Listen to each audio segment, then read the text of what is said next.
Good morning বন্ধুরা, আজকে আমরা অনেক দিন পর আবার রাইডে বেরিয়েছি। আমরা লাস্ট রাইড করেছিলাম নর্থ বেঙ্গল, তারপর থেকে আমাদের আর সেরকম কোনো রাইডই হয়নি। তো আজকে অনেক দিন পর আবার আমরা রাইডে বেরিয়ে পড়েছি। আর আজকের ওয়েদারটা বেশ মোটামুটি ঠিকঠাক, রোদ আছে কিন্তু গরমের ফিলিংসটা অতটা লাগছে না বাইক চালালে, কিন্তু রোদ বেশ ভালোই চড়া। তো আমরা এই মুহূর্তে আছি রুবি সিগনালে।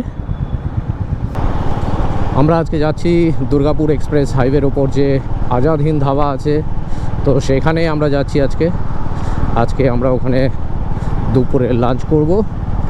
আর আমাদের একটা ছোট্ট সেলিব্রেশন রাইড।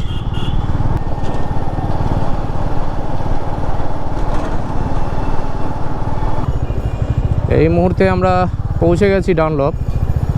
তো এখন ডানলপ থেকে আমরা বেরিয়ে যাব দুর্গাপুর এক্সপ্রেস হাইওয়ের দিকে। এখান থেকে আমরা লেফট নেব। তো সামনে রেড সিগন্যাল রয়েছে।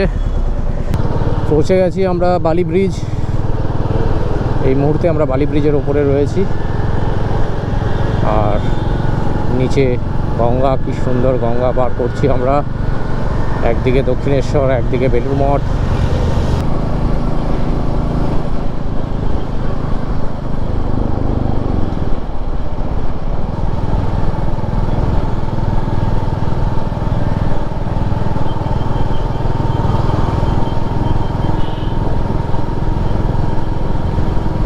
নতুন বাইক মেটিওর 350 কিনেছি, তার ফার্স্ট রাইডে বেরিয়েছি আজকে আমরা।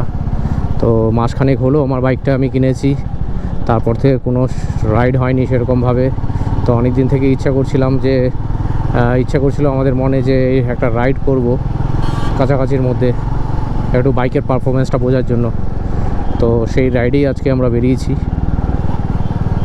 তো সেই কারণে আমরা মোটামুটি আজকে একটা আমাদের বাড়ি থেকে অ্যাপ্রক্সিমেটলি 80 কিলোমিটারের ডিস্টেন্সে একটা রাইড করছি, আপ অ্যান্ড ডাউন 160 কিলোমিটার।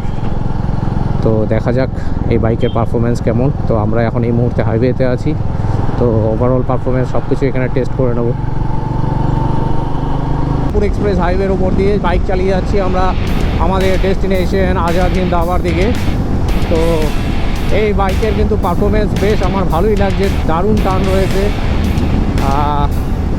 আমি এই মুহূর্তে বাইকের স্পিড কিন্তু 100 কাটায় ধরে রেখেছি।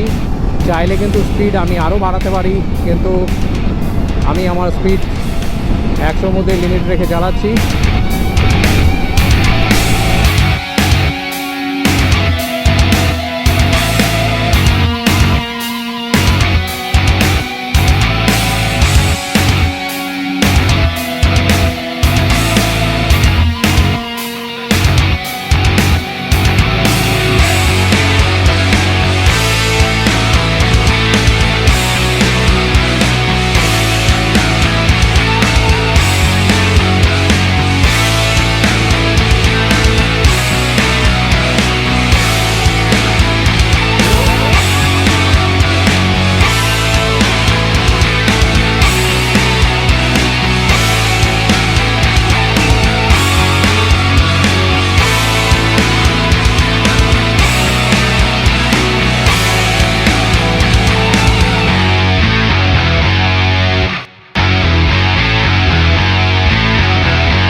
চলো বাকি কথা হবে রেস্টুরেন্টের ভেতরে বসে।